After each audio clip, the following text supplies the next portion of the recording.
So if I turn this on,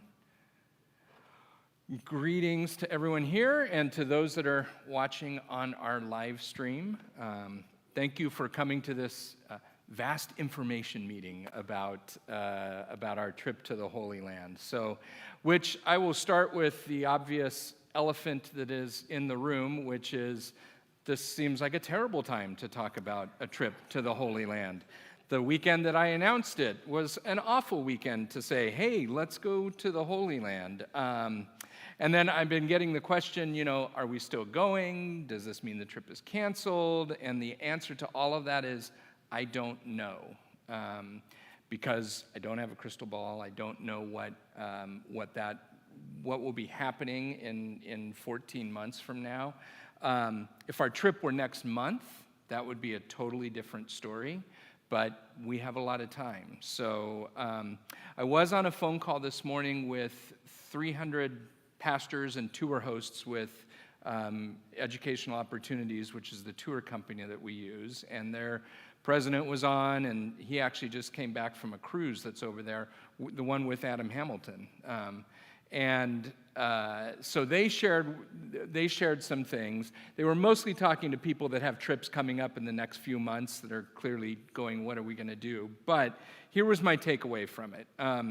Right now, they're rerouting tours. So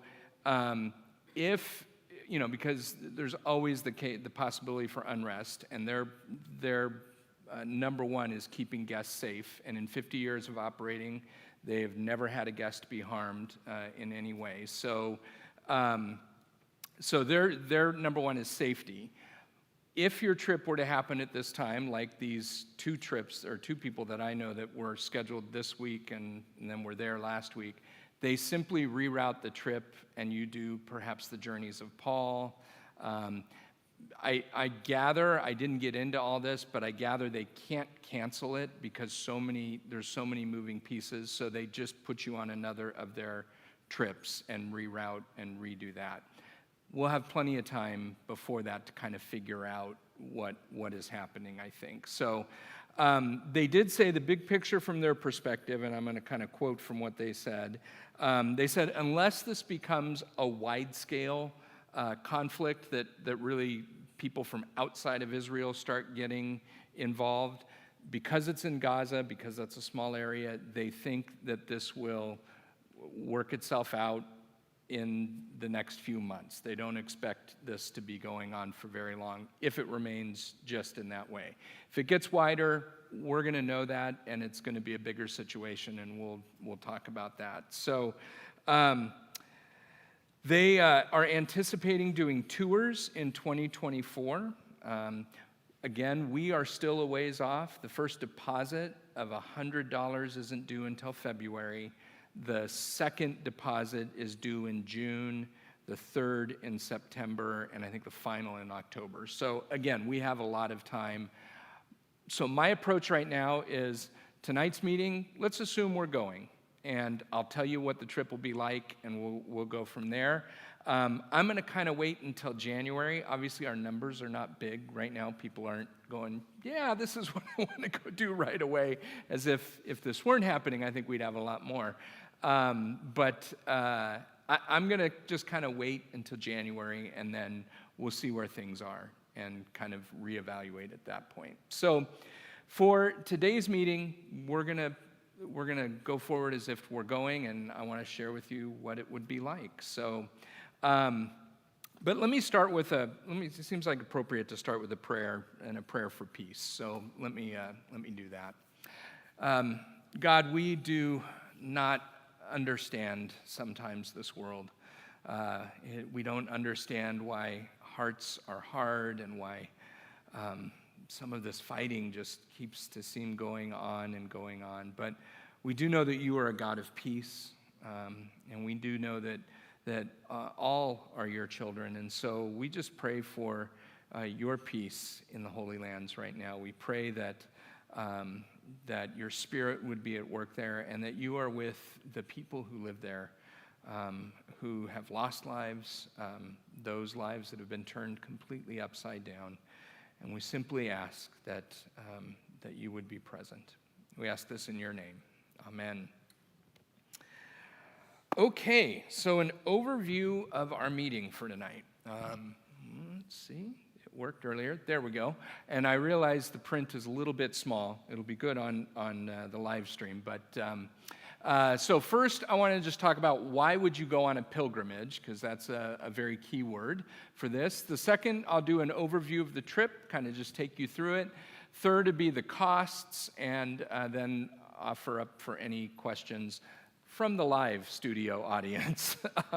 Not set up to do live stream questions. So why a pilgrimage? And I use the word pilgrimage intentionally. It's not a trip. It's we are going to be pilgrims going on this trip. And here's the example I use to explain what a pilgrim is and why pilgrimages are important. And just stay with me. These are my drums. And what you can't tell from them is that they're a particular brand of drums, Drum Workshop, DW drums. And you can see on the back of my truck, if you ever see my truck, I have a DW sticker on the back there. This is a photograph of me and a couple kids from a church I was at, and the drummer for Whitesnake and Ozzy Osbourne, Tommy Aldridge. But you notice I have a shirt there that says DW on it.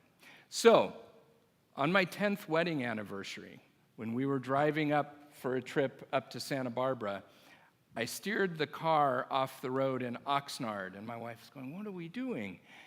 Because I had to stop at the DW factory, which is there. And I went in, and they don't normally do tours on that day, and I said, "It's our 10th anniversary," and they gave us a tour of the factory. It was a pilgrimage. It's not just a factory, it is a special place for me. So when I went in there, I got to meet the man who paints the drums, who's painted the drums of famous drummers, who stained the drums that I got. So it was different than just a trip. And a pilgrimage is different than just a trip. You're going to a space that has meaning and that has power for you. And so I like us all to think in terms of we're going on a pilgrimage. And I use this definition for pilgrimage. It's not completely perfect, but it works. It's from a book I read. I know, don't worry about it. I'll read it to you. Or, well, maybe Jenny wants to read it. No, it's too tiny a print. It's from a book called Chasing Francis, and it says this: pilgrimage is a way of praying with your feet. You go on pilgrimage because you know there is something missing inside your soul, and the only way you can find it is to go to that sacred place. Places where God made God's self known to others. In sacred places, something gets done to you that you've been unable to do for yourself. When a pilgrim visits a sacred place and hears the story of what happened there, something mystical happens. The spiritual energy from the past event is released and speaks to the heart of the pilgrim. This will be my 4th trip to the Holy Land. And I can tell you my first trip, well, all of the trips have had these moments. It changes how you as a person of faith experience your faith. And, it's nothing magic, but I tell you, when you're standing on steps that Jesus stood on, there is something, I always take my shoes off because you're standing on holy ground. There's something about being connected with that. And so my hope for you on this trip is that it will change how you experience your faith and enhance it in a way that it's never been enhanced before. So let me give you an overview of how this works. And I'll start by saying we're going with a tour group called Educational Opportunities. This is what they do. They lead faith and spiritual trips all over the Holy Land. In the Journeys of Paul, they do Wesley tours. So this is what they do, and they've been doing it for 50 years. They put the whole thing together. Our trip is, again, timing does not make it seem this way, but this will be a trip with just us. Sometimes you go and you share with another group, but we will have our own bus, we will have our own guide, and so this will be a trip tailor-designed for us. And it is tailor-designed in that I get to design the itinerary, and I've done it based on the information I've gotten from my last few trips and what I think works and what I think makes sense. So I'm excited to make this fourth journey. I'm also excited because this is the first time my wife is going to go on the trip, which is why we're doing it at that December time, which people do it often at that time, but when you're a teacher, you already have that next week off. And so I'm excited to share that with her, and we have some friends that are going to go as well. So, all right, so we're going to do a little journey. We'll December 27th, we'll go to LAX, and we will fly either, I don't know at this point, either direct to Tel Aviv. We may go through London to Tel Aviv or Frankfurt to Tel Aviv. I've done all three of those. I imagine it will be one of those three. They don't really book the airline tickets until it gets closer to the trip, and so it's sort of dependent on how they get it to work within the price structure. But one way or another, we will fly there, and we will land in Tel Aviv on December 28th. And when we arrive in the Holy Land, we'll be met by our guide. We'll get onto our bus, and the first night we are going to go to Netanya, which is on the coast. We won't be seeing anything that night because it'll be late, so we're just going to go and go into our hotel. That's a picture of the hotel and what the rooms look like inside, and I can vouch for that. It looks pretty much like that. So it's a nice place, and I start us there because the first day of our journey, we start out on the coast. So we're going to work our way inland from Tel Aviv to Galilee and then down to the Dead Sea and Jerusalem. Sure. How far is this from Tel Aviv? This is probably, don't hold me to it, but I'm guesstimating half an hour. It's not far. And you will be tired and ready to go to bed after sitting all day and walking and going through all sorts of, customs things and all of that. So I'd like to get you a rest that first night. And then our first day of touring will be the second day.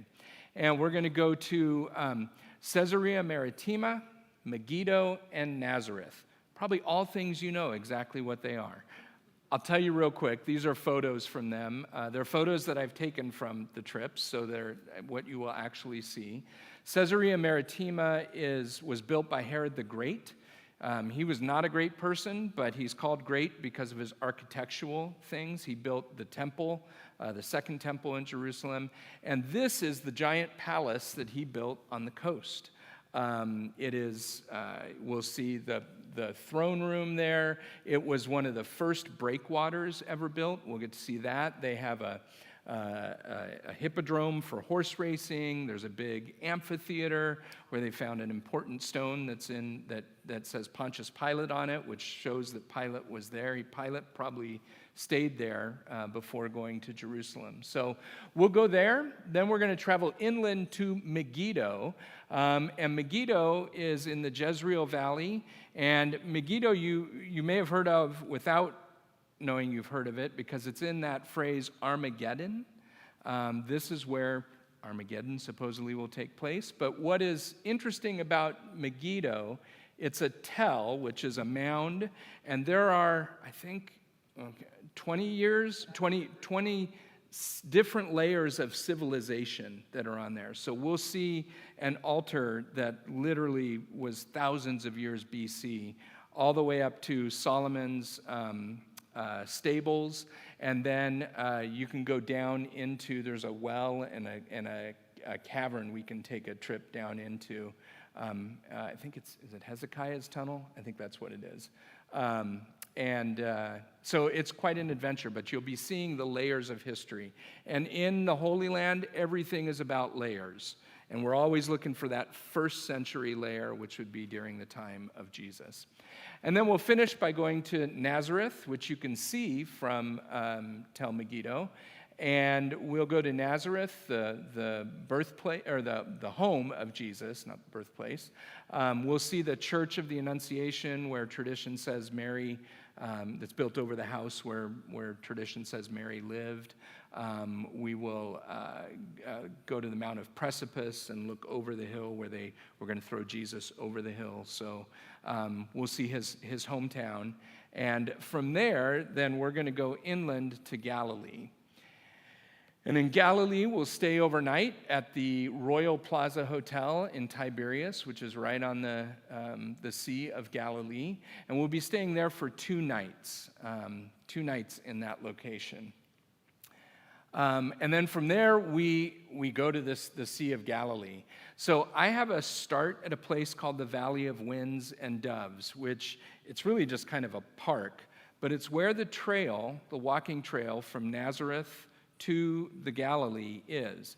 It is the place where Jesus would have first entered into the Galilee. And again, it's one of those places where you're like, okay, I know he walked in this space. We'll go from there to the Mount of Beatitudes that remembers the Sermon on the Mount. We'll go to the Church of Multiplication of Bread and Loaves. We'll go to the church where Peter was on the shore and after the resurrection and encountered Jesus there, and Jesus said, "Feed my lambs, feed my sheep," that whole scene. And so we'll go to that spot. We'll go to Capernaum, which is the home base of Jesus in Galilee. So it's where Peter lived. It's a fishing town. In Capernaum, you will see the literal ruins of the town that was there when Jesus was there. We'll stand in the synagogue, which is the very middle photograph there. That's not the synagogue that was there when Jesus was there. It's been built up over it, but you can see the foundation of the synagogue that was there, and there is a place where you can step on the foundation that Jesus would have stepped on. So that, again, that's one of those places we know he was in this spot.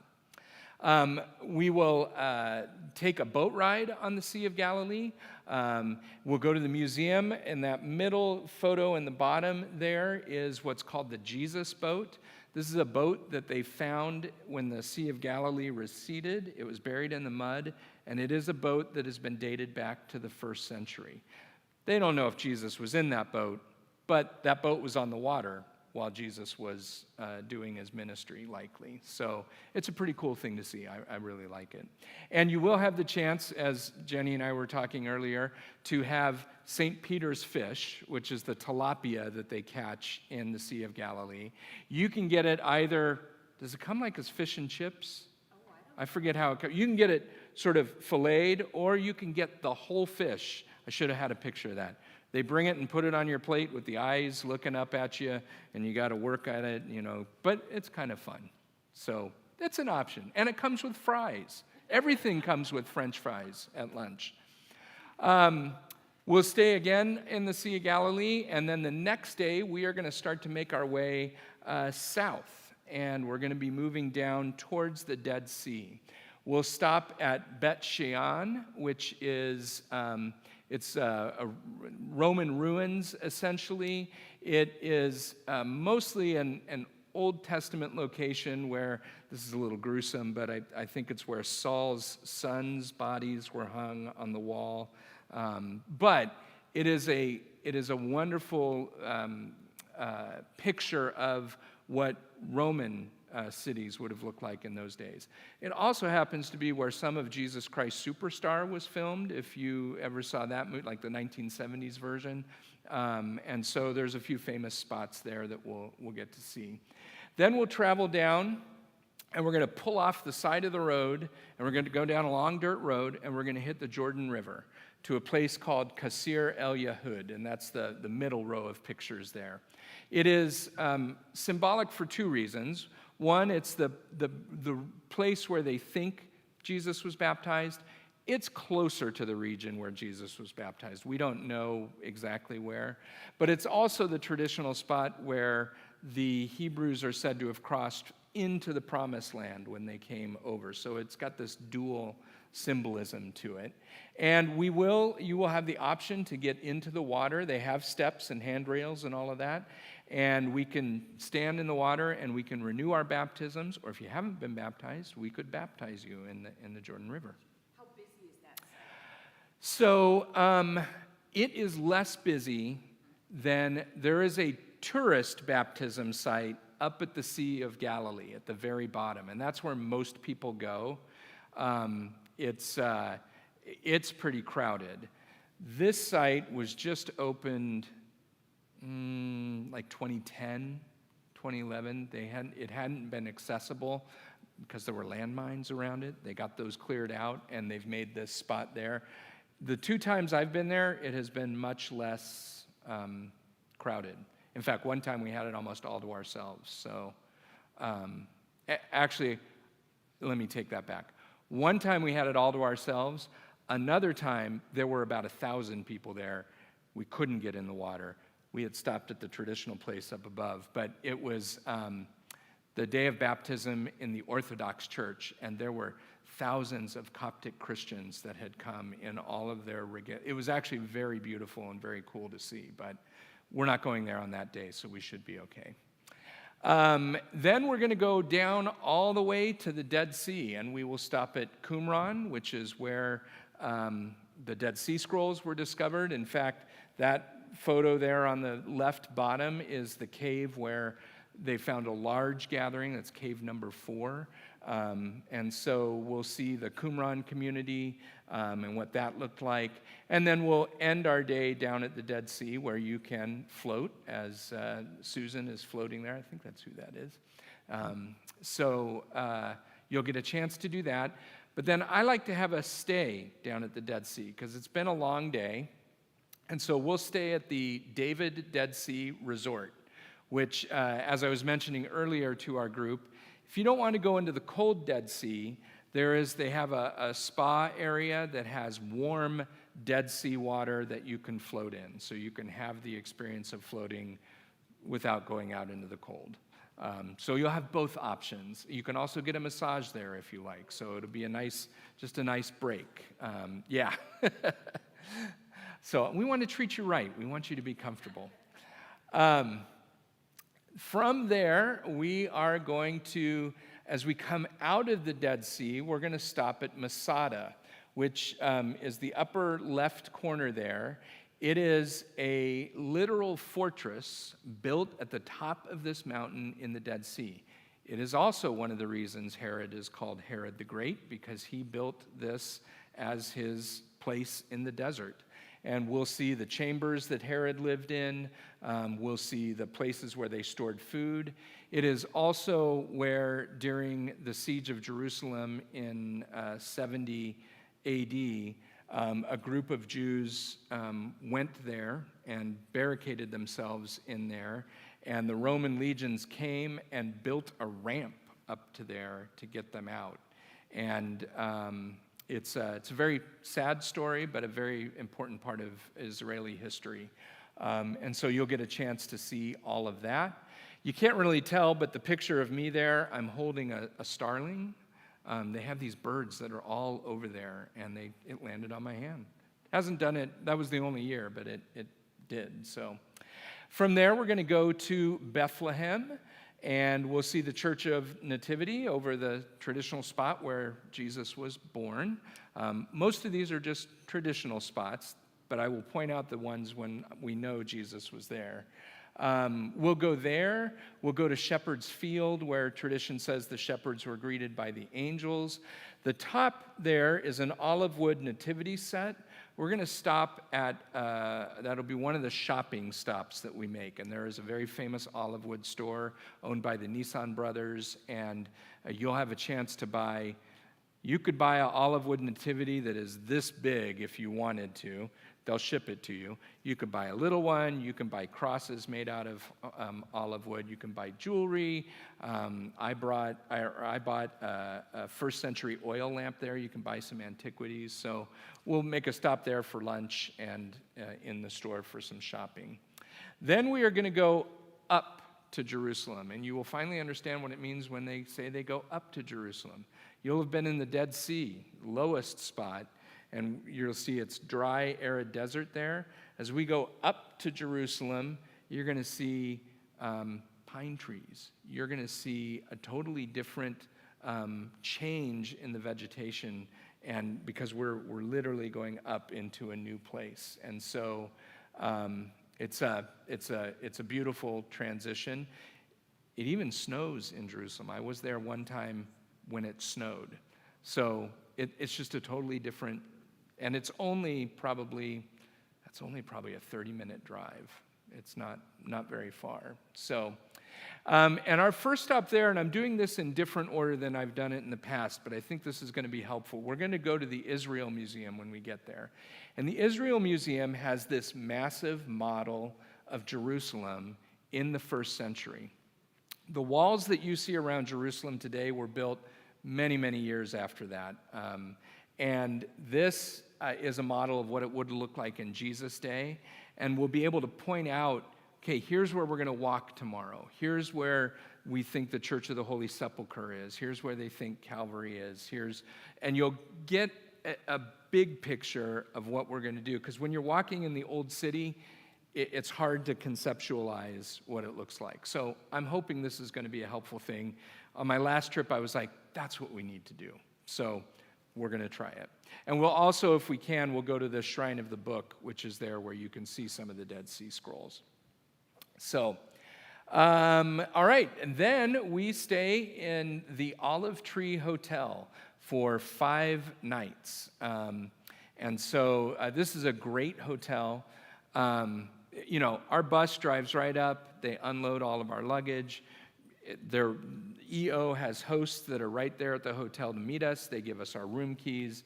You get to go right up. We'll have breakfast and dinner at these hotels. Tiny little buffets. Not very much food, right? No. It is massive amounts of food. Big olive tree in the middle. Oh, yes. Yeah. In the middle of the hotel. I don't know that I've seen that. Oh, yeah. I'm going to learn something. It's in the book. Okay. I'm usually too busy once I get there coordinated. Did everyone get their keys? And then we go down to dinner. And so yeah, your trip includes breakfast and dinner each day, and it truly is a massive buffet. Lunch is on your own, but we'll be going to various places for lunch. Lunches are usually $10 to $12, I think. So, yeah, falafels, shawarma, chicken, lamb, all sorts of stuff. So, okay, then the next day, our first day touring Jerusalem, we're going to go to the old city of Jerusalem. You'll see what's called the Cardo, which is a shopping area that used to be there. We're going to go to the Western Wall, or commonly known as the Wailing Wall. We'll go to the Western Wall. Unfortunately, the men are going to go to the more open side. It is segregated there. And the women, you go to a side, and was it crowded when you went? Too bad. Okay, sometimes I've seen it be it's a much smaller section. But on our next part of the tour, you're going to get to see the women actually get to go closer to where the temple would have been than men can go. So we'll go to the Western Wall. We can bring your prayers there and stick them in the wall. Then we're going to take a tour of the tunnels that go underground. So if you see the wall in the upper left, second one in, that wall actually goes underground quite a ways, where at the first century would have been open. So we're going to go in these tunnels where you actually get to go down and see some of the foundation stones, some of the stones Jesus would have walked by. You're going to see a stone that's as large as a small bus, and you're going to wonder, how did they get there? Herod the great architect, got those there. We'll go to a spot in there that is as close to where they think the Holy of Holies in the temple was, and it is a place where only women are allowed to pray. And you'll see there'll be a small group of women in there praying. We'll come out in a big cistern area, water area, and go on our way from there. We will, let's see, what else is on there? I want to make sure I get all this. Oh, we'll also go to the southern end of the Temple Mount. This is an archaeological park. This is another place where it's down to the first century level. So we'll walk in places where Jesus walked, and we'll go to the teaching steps that used to lead up into the Temple Mount, again, where we know Jesus would have been on those steps, and we'll get a chance to stand there. Then we'll close out the day by going to the Church of St. Peter in Gallicantu, which commemorates the place where Jesus was taken after he was arrested and under trial from the Jewish leaders. And so we'll get to see that location. There's a beautiful statue there that I love. And then, just for me personally, the last picture there is Turkish coffee. It is that thick coffee, comes in a very small cup. It's like you have to chew it at the end, which you don't. But Turkish or Arabic coffee, it's both. It's coffee that's boiled with the grounds in it. It's very traditional there. I love it.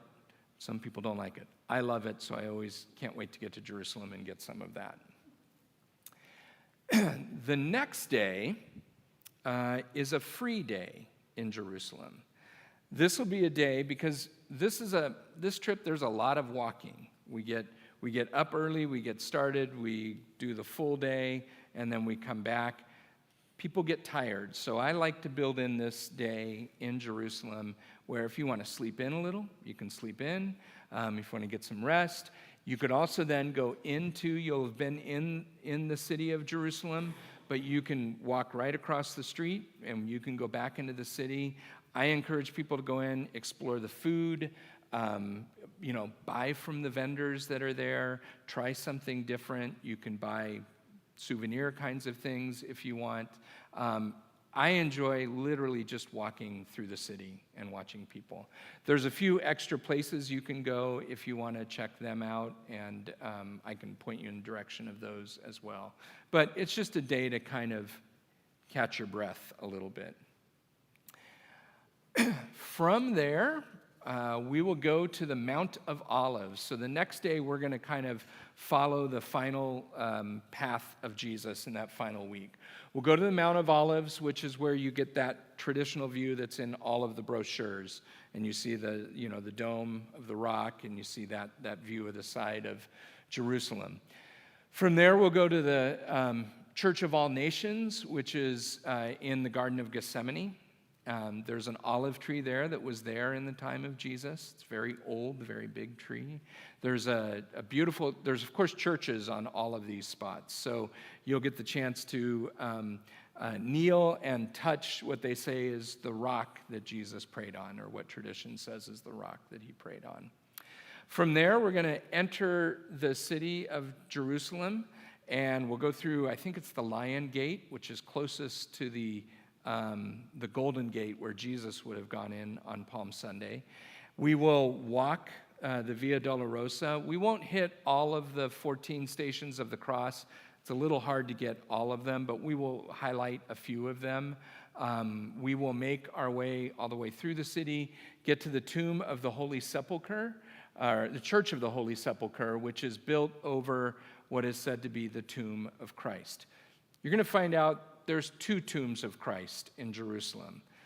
One group thinks it's over here, and one group thinks it's over here. I'll let you decide, and then I'll tell you what I think later on. But Church of the Holy Sepulchre will be able to touch what is traditionally called the Rock of Calvary, where Jesus was crucified. We will touch the stone of unction, which is, you see people touching a stone in the lower middle there. That is said to be the stone that Jesus' body was prepared on. That definitely is not, but it's a beautiful tradition. People bring items for people they want healing for, and they touch the stone. And it's a holy place. And in many ways, it doesn't matter whether it was exactly there or not. It's holy. And so we probably will not go into the tomb. There's usually a very long line for that. But we're going to go into a little chapel behind it. And down in that lower middle section there, we're going to see two first-century tombs that were there at the time of Jesus, carved into the wall. You'll get a sense of what the tomb would have looked like. When you go into the thing in the middle, which you can do on your day off if you want to, it doesn't really look, it actually looks like a church altar, so there's not much to see in there. Then for the final day of the Israel tour, we'll go to the Holocaust Museum, Yad Vashem. We'll tour that. It's a beautiful museum. Did you go on your trip? Yeah, it's beautiful. It's big. It's very moving. We'll do that.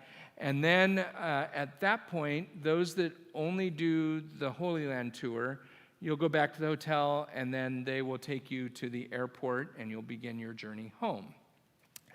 There is an option to do an extension, and I'll just show the extension real quick. It is for an extra 3 days in Jordan. And in those 3 days, we'll go to a few places. We'll go to Mount Nebo, where it said Moses came into the promised, well, not into the promised land, but overlooked the promised land before he never actually made it in. But we'll go to that spot. We'll go to a place called Madaba, which is where there is one of the oldest mosaic maps in the world that has Jerusalem in it. So you get a sense of what Jerusalem looked like in those days. Then we'll go down and stay at Petra, and then we will make our way into Petra, which is this beautiful, it is so massive, I can't even tell you how massive the city is. We walk about a half mile just to get to the Treasury building, which you can see Indiana Jones is there in the right. That's the building he went into in Indiana Jones in the Last Crusade. But that's just the start of it. Then you go on, and there are temples, and there are amphitheaters, and there are, I mean, you really feel like an archaeologist. It's kind of this just amazing, beautiful place. So we'll do that. Then we will actually cross and stay on the Dead Sea, on the other side of the Dead Sea in Jordan. And then on our last day, we're going to go to Bethany by the Jordan, which is another baptismal spot that tradition says could have been the place. So we'll see that, and then that group will make their way back home. Let me stop and ask if there's any questions on that. Jerusalem to Jordan, I don't think it's our bus. Our bus takes the people back to Tel Aviv. We'll get on a new bus. It will look like our old bus, but we'll get on a new bus, and we will go to to a bridge crossing that's kind of right in the middle of the Jordan River. We will get out. They will take our passports. There will be a lot of inspection of the bus. Security is very high.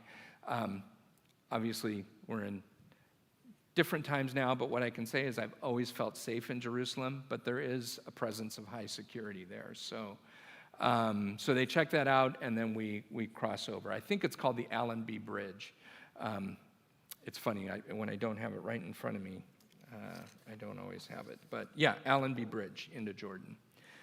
We'll cross coming back at the lower point, though, I think. So a couple of things just that I'm thinking of as we're going through. At least the last 3 times I went, the last time was in 2019, so maybe technology's changed, maybe they have something different. But you also got an earpiece and a receiver. And our host will have a microphone, or our guide will have a microphone around his neck.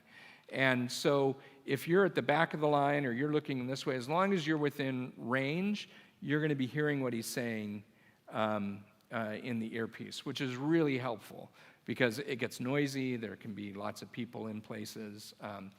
If they don't turn it off, you can also hear them talking about lunch and various things. So I used to always have to go up to our guide and go, "You're still on, you're still on." So, but yeah, that's a big help as well. So let me do the big part, which is the costs of the trip. So the cost for this year, and it has gone up, but is $4,346. There are some taxes and fees on top of that, but that includes, that's everything, your airfare from LA to Israel and back, so round-trip airfare, the tour, the guided sightseeing, the deluxe bus, the motor coach, the hotels, the breakfast, the dinner, extra fuel surcharges and things that are, all there, taxes, hotel gratuities, that's all in your cost. So that is the basic fee. You can, however, if you want to plan your own flight, if you have miles or anything like that, there is a land or ground-only option. It's $23.48. It includes everything but the flight, and I have had people do this before. They book the flight. We tell them where to meet us. It If you do that, there's no transportation for you from the airport to the hotel, but you'll be able to arrange for that. So that is an option if you want to do that. There are other options to upgrade your flight to business class. It can be a long flight, so if we do it direct, it's like 14 hours. So planes are big, but business class and first class will give you more room. If you want to do that, they can make those arrangements. Yeah. What about shuttle from Whittier to San Clemente to LA and LA? What we will do is, actually, yeah, that's good. You just reminded me that. It has been a long time. All the trips I've done, we've gotten a shuttle bus from here that takes us directly to LAX, and then the same bus picks us up, or shuttle vans. But we'll work with the company and get that figured out. That'll be an extra cost that we'll just, let people know about, so. And you'll do that for both groups, the first group is leaving? Yes, yeah. And then somebody going back with the first group will be our guide with them, or will be our lead person with them, and I'll give them all the information, so. And that's worked really well both times, or all 3 times that I've done that. There are some other options you can do. If you want to have a single room, you can have a single room. It's an extra $898. Or you can find a roommate, somebody if you're going, somebody going on the trip, you can be a roommate, or if you're bringing your spouse, or however you want to do that. So those are options as well. What else is on here? The Jordan extension is $999, and that includes the round trip. We'll be on the flight with everybody going to Israel. We'll be obviously on a different flight coming back, and includes everything in Jordan the same as in Israel. And the single room extra there is $348. So. Let's see. All right, here are the dates of things being due. And this is why I'm still going forward as if this will happen, because we have some time. So if you register before February 27th, the deposit is $100. And then on June 27th, there'll be another deposit due of $500. Or by June 27th. I should say by June 27th. If you register between February 27th and June 26th, it's $300 with another $300 due by June 27th. Or if you register between June 28th and September 12th, it's $600. So you can see they're getting you up to $600 for that first round of the deposit. Then the second deposit is due on September 13th. And so there's another chunk of time in there. And then the fourth and final payment would be October 13th. You certainly can pay it all at once. You can do whatever, but those are the definite dates. There's also a few discounts available if you register early. If you register by January 27th, it's $150 off. This is inside the brochure. You can take one, or $125 off by February 27th, and so forth. So actually, yeah, if you register before June 27th, there's some level of discount all the way along. And then you can fill this out, but you can also go onto the website and fill it out, and there's a QR code on the front that goes right to our trip as well. So. Yeah. Excuse me, you put a deposit down and things change, you get sick or something like that, can you get a refund on your deposit up to a certain? Yes and no. Let me explain it. It's a little more complicated than that. The deposit, if you back out, the deposit point, you don't get the deposit back. And all of that's in the fine print here, and there's a lot of details to it, so take a look. For getting sick or any of that, you would need to have travel insurance. They offer travel insurance. I get the travel insurance, and you can see the different options on there. What I will tell you is I'm just giving a wide sweep tonight. When we meet in January, if it looks like things are a go, we'll have a much more detailed meeting, and I'll go through all the fine print for you so you know. I will say my approach with travel insurance is to get it. It does cover some cancellations. I do believe, and I'll have to look at it again, I don't think it covers for war. So if fighting breaks out, they will give us a trip, but it just wouldn't be this trip likely. But if you get sick or anything, the other reason I recommend the travel insurance, this is going to sound terrible, but it happens. So I have not had a trip where someone hasn't gone for medical attention because we're traveling. Including a cruise I did with my wife, which was a church cruise where I was teaching classes and doing this. Her appendix decided to rupture on the cruise. The travel insurance took care of our flights home, all of that extra stuff. I had a woman pass out at the airport in Tel Aviv. You're exhausted by the end of the trip, and the medical group wouldn't let her get on the flight, so they had to stay an extra day.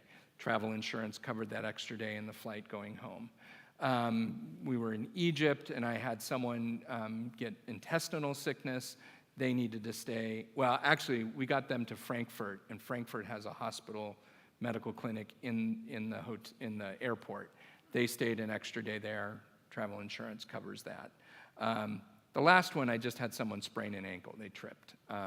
So that, but I recommend it.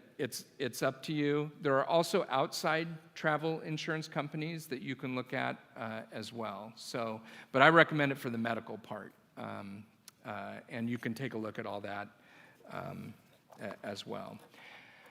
You do need a passport. If you don't have a passport, you will definitely need one of those. So, and I think that ends it for tonight, with the exception of any other questions that the four of you have. I can't take questions unless if you're watching and you happen to have my cell phone number and you want to text a question, I'd be happy to answer it there.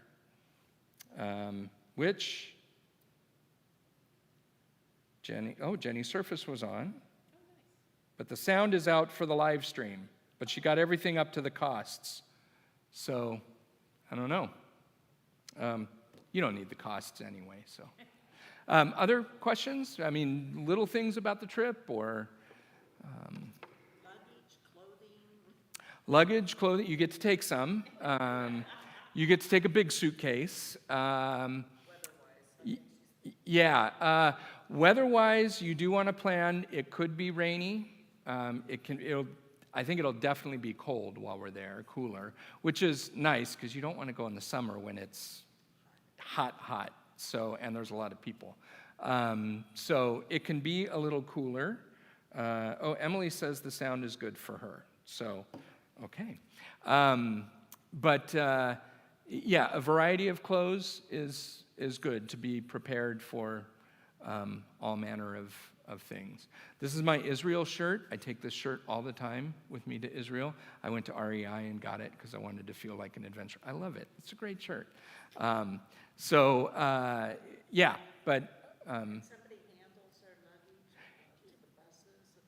Yes, they put it on the bus and take it off the bus for you. You get it up to the room. Yeah, but there's elevators, and it's usually not too bad a walk.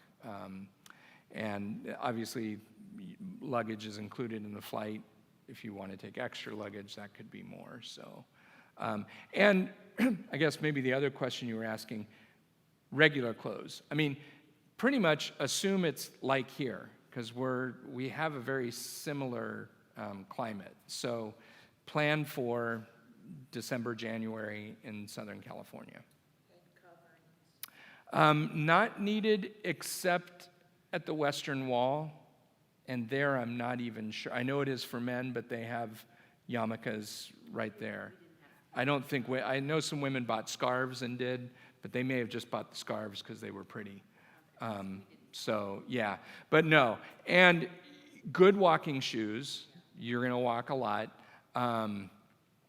If for stability you like a walking stick, that might be a good thing because we will be on a lot of uneven ground. Nothing too treacherous, but uneven nonetheless. But then, normal. I'll wear jeans and this shirt. I'll wear. I do have some REI pants that I got to feel adventuresome as well. So, let's see. Is this another question? Jenny says we're cutting in and out now. Yeah. Okay. So, yeah. Close. Yeah. Approximately, on an average, how many miles a day do you walk? Oh, I don't know. I didn't have my Apple Watch back then to know how. On one that we walk 2 to 5 a day. That would probably be about right. I would say it's a good, probably 10 to 12,000 steps. I'm not sure. Just moved all the time. Yeah. I didn't have a watch either back then, so. Yeah. We're walking a lot. Once we get to Jerusalem, there's a lot of walking through the city.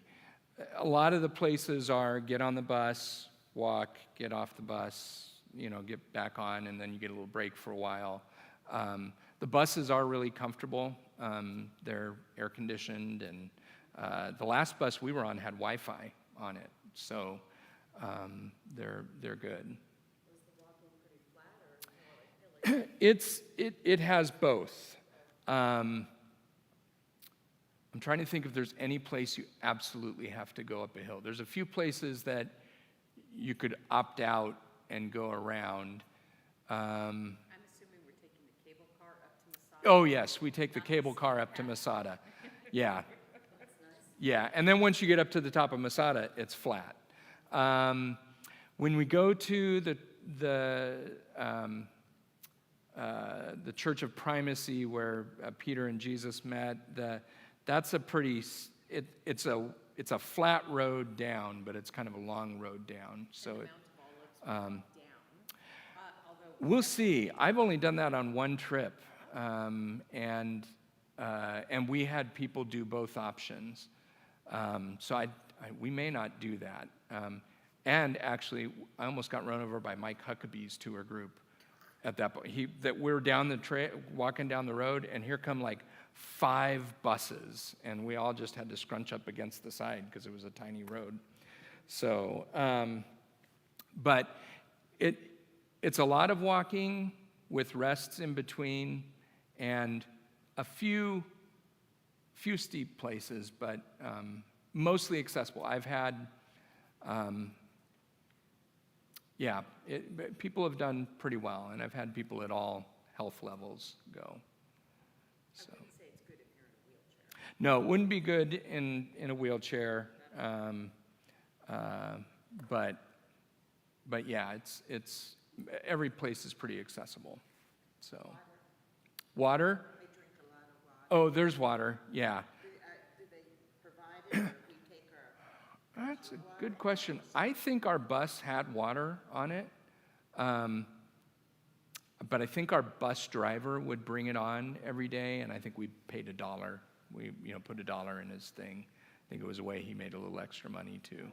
So, Was it bottled water or? bottled water. The trip I was just on, we were told to bring a thermos, like, Oh, drinking, and fill it at your hotel. yeah. The water is safe to drink there. Well, they were just saying But- because of the environment with all the water. Yeah. Bottles, they were trying to get rid of them. Yeah, you can. I'm going to bring my water bottle and I'll fill it at the hotel. Yeah. So, yeah. Okay. Well, I'll say goodbye. Let me make sure there's no other questions other than sound.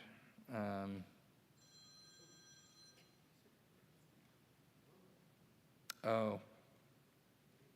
Okay. Yep. Nope. We're good on that. So, thank you for coming. We can cut the live stream and then we'll, yeah.